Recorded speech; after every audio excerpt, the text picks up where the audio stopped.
Seit geraumer Zeit sieht man sie immer häufiger. Nach Blackroll und Theraband werden nun sogenannte Massageguns immer populärer in der Kletterszene. Die akkubetriebenen Geräte sind handlich und versprechen allerlei Vorteile in Bezug auf muskuläre Regeneration und trainingsbedingte Beschwerden. Wir haben 3 Modelle zugesandt bekommen und werden diese nun für euch anschauen und uns die Frage stellen, was bringen die Geräte denn wirklich? Und damit herzlich willkommen zu einem neuen Gear-Test von Action Talk.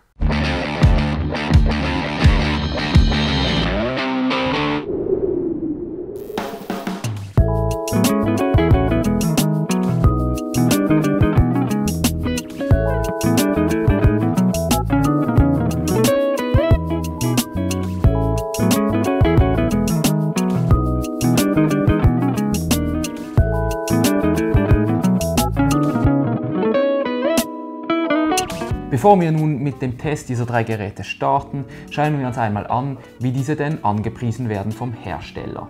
Auf der Webseite finden wir eine ganze Liste mit Effekten, darunter löst Verspannungen, verkürzt die Regenerationszeit, baut Stress ab, beugt Muskelkater vor, lindert Krämpfe, fördert die Durchblutung, verbessert die Beweglichkeit während Muskelsport im Training ab und so weiter. Die Liste ist lang. Das alles tönt schon mal sehr gut, aber was ist denn wirklich dahinter? Nun, wir haben uns gefragt, wie kommen wir denn überhaupt an wissenschaftliche Daten bezüglich dieser Massageguns? Und da haben wir einfach mal im Internet gesucht, in Medizindatenbanken und haben geschaut, ob da irgendwelche Studien veröffentlicht wurden. Man muss sagen, es ist relativ wenig Wissenschaft betrieben worden mit diesen Geräten bisher, aber wir haben trotzdem 2 Studien gefunden, die wir euch gerne kurz vorstellen würden. Zum einen ist dies eine Studie, die in Indien durchgeführt wurde. Da hat man 45 Patientinnen genommen, hat denen eine standardisierte Kraftübung gegeben und dann nachgeschaut, wie entwickelt sich der Muskelkater. Bevor diese Übung durchgeführt wurde, diese Kraftübung, hat man aber die Patientinnen in 3 Gruppen unterteilt und da eine Vorbehandlung geleistet. Zum einen war dies eine viertelstündige medizinische Massage. Das war für die eine Gruppe. Die nächste Gruppe hat eine 5-minütige Vibrationstherapie bekommen, wie man sie eben mit so einer Massagegun geben könnte. Und die dritte Gruppe als Kontrollgruppe hat keine Vorbehandlung erhalten. In den Resultaten hat sich dann effektiv gezeigt, dass die Patientinnen, die entweder mit der medizinischen Massage oder mit eben dieser Vibrationstherapie vorbehandelt wurden, dass diese weniger stark Muskelkater entwickelt haben. Und man hat dies auch im Blut gesehen, an sogenannten Blutmarkern, LDH und Kreatinkinase.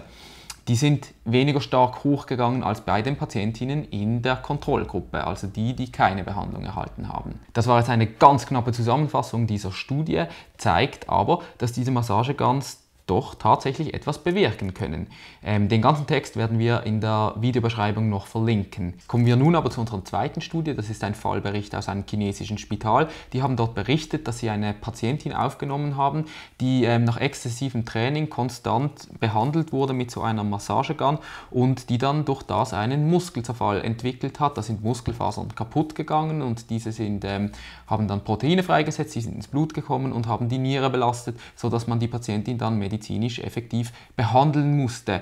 Das war jetzt noch eine knappere Zusammenfassung. Auch hier haben wir das Paper wieder gelistet in der Videobeschreibung. Aber es zeigt doch auch, dass man da aufpassen muss, weil das ist effektiv eine Behandlungsform, so ein Gerät.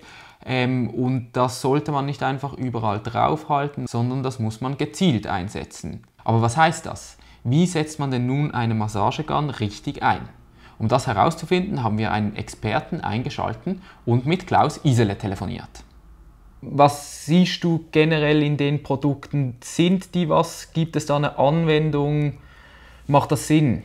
Ich würde mal sagen, das Gerät ist sinnvoll, ja, für einen gewissen Einsatzbereich und der ist halt etwas eingeschränkt, wenn ich ein Flächenbombardement machen will, aber wenig spezifisch arbeite. Das heißt, es ist gut bei großen Muskelgruppen, es ist gut bei unspezifischer Arbeit, es ist nicht spezifisch und deshalb nicht auf kleine Muskelgruppen ausgelegt und dafür sollte es, glaube ich, auch nicht so verwendet werden.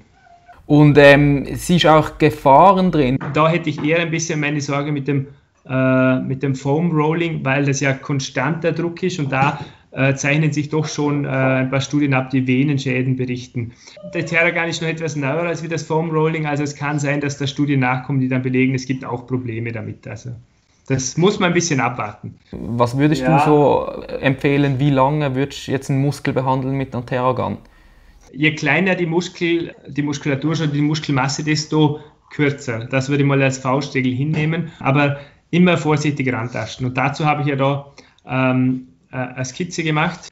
Mit dieser Skizze sollte klar sein, ich beginne sanft, nicht zu sehr in die Tiefe der Muskulatur, gebt dem Gewebe Zeit, gebt dem Gewebe und dem Körper Zeit, sich daran anzupassen, an den Reiz etwas zu gewöhnen. Dann sucht vertiefend eure Stelle, die sehr betroffen ist, geht in die Behandlung und mit mehr Druck, vermehrtem Druck, arbeitet mit Intensität und danach wieder ein bisschen ein Ausschleichen. Das ist wichtig, denke ich. Also an die Kletterer sei gesagt, verwendet für eure Unterarme, das ist in Ordnung, diese Region, aber aufpassen, nicht für die Finger. Die passiven Strukturen, das Periost, der Knochen, die Gelenke, die Kapseln bitte nicht mit diesem Gerät bearbeiten. Das würde nicht so gut ausgehen. So viel zur Funktion dieser Geräte. Kommen wir nun aber zum Test. Starten wir gleich mit der ersten Gun, das ist die Vitagun M der Firma Vitagun. Es ist ein handliches Allround-Gerät, damit wird es auch angepriesen. Und wir schauen uns einmal die Facts an. Die Vitagun M wiegt 800 Gramm und hat eine Akkulaufzeit von bis zu 5 Stunden. Sie hat 5 verschiedene Geschwindigkeitsmodi und einen relativ großen Lieferumfang mit diversen Austauschköpfen. Die Verarbeitung ist insgesamt sehr hochwertig und auch die Aufsätze lassen sich einfach wechseln. Die Bedienung ist etwas umständlich, das Gerät hat nämlich nur einen Knopf und dieser muss mehrfach gedrückt werden, um im richtigen Modus zu landen.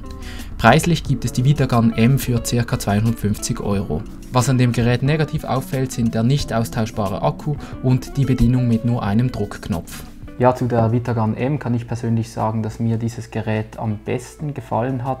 Es ist für mich, für meinen Geschmack, das beste Allround-Gerät. Sie ist relativ leicht, sie ist relativ stark. Und man sieht schon, ich brauche da ziemlich viel Kraft, um diese zu stoppen.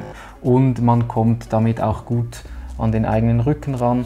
Also mir hat die Vitagun M sehr gut gefallen. Damit kommen wir auch schon zum nächsten Gerät. Das ist die Fix von Compex. Und ich möchte gerade mit einem Herausstellungsmerkmal der Gun starten. Diese lässt sich nämlich im Winkel verstellen. Die Compex Fix wiegt 900 Gramm und hat eine relativ kurze Akkulaufzeit von 90 Minuten. Jedoch lässt sich der Akku austauschen.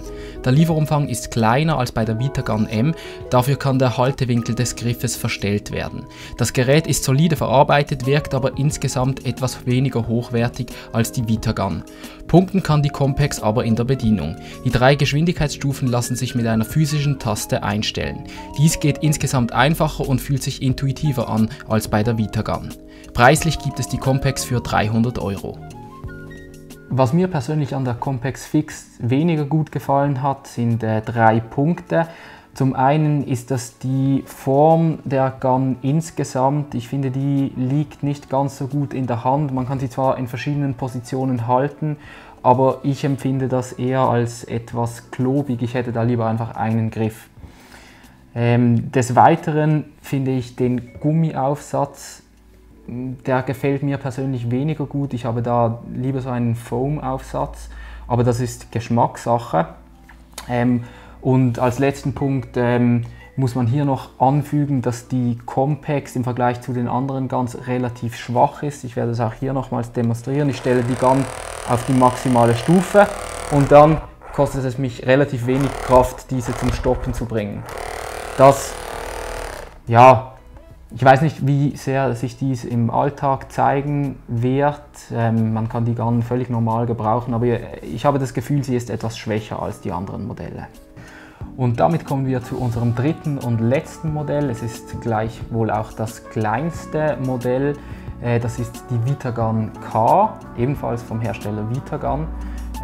Und diese kommt etwas kleiner und praktischer daher. Ich glaube, das Herausstechungsmerkmal dieser Gun ist, dass man sie wirklich überall hin mitnehmen kann, dass sie sehr klein ist und wenig Platz braucht. Die Vitagun K ist mit nur 500 Gramm das leichteste aller 3 Modelle. Sie hat 4 verschiedene Geschwindigkeitsstufen und der Akku hält für 5 Stunden. Die Verarbeitung ist wiederum sehr hochwertig, jedoch ist das Wechseln der Aufsätze etwas mühsam. Der Lieferumfang ist relativ bescheiden, ähnlich wie bei der Compex. Wie bei der Vitagun M erfolgt die Bedienung mit nur einer Taste. Positiv hervorheben lassen sich das kleine Packmaß und der integrierte USB-C-Port. Damit lässt sich das Gerät nämlich mit jedem modernen USB-C-Kabel laden und dies wirkt sich wiederum positiv auf das bereits geringe Packmaß aus. Es muss nämlich kein extra Ladegerät mittransportiert werden, sondern man kann einfach das Handy-Ladegerät verwenden. Die Kraft möchte ich hier auch nochmals demonstrieren. Die Vitagun K, obwohl sie sehr klein ist wiederum relativ stark. Das hat mich persönlich auch positiv überrascht. Ich stelle die Gun auf die maximale Stufe und drücke dann dagegen und ich brauche da schon etwas mehr Kraft als bei der Compex, aber trotzdem ist sie ein bisschen schwächer als der große Bruder, die Vitagun M. Was bei der Vitagun K etwas negativ auffällt, ist die Form, und zwar zum einen ist es ein Vorteil, da die Gun wirklich sehr klein ist, aber andererseits komme ich damit wirklich schlechter an meinen Rücken hin und ja, dafür würde ich jetzt einen kleinen Minuspunkt vergeben. Zusätzlich ist der Akku nicht austauschbar und die Gun kommt mit relativ wenigen Aufsätzen und auch bei diesen muss ich sagen, die sind aus einer Mischung von Gummi und Plastik, Kunststoff gemacht und die sind relativ hart. Es gibt auch solche, die ganz aus Gummi sind, aber mir persönlich gefällt wirklich dieser runde Schaumkopf der Vitagun M am besten, den habe ich persönlich am angenehmsten empfunden. Die Vitagun K gibt es übrigens für etwa 150 €. Ja, und damit wären wir am Ende des heutigen Videos. Wenn es euch gefallen hat, dann abonniert den Kanal und gebt uns einen Daumen nach oben und wie immer sind wir auch an euren Meinungen interessiert. Bis zum nächsten Mal.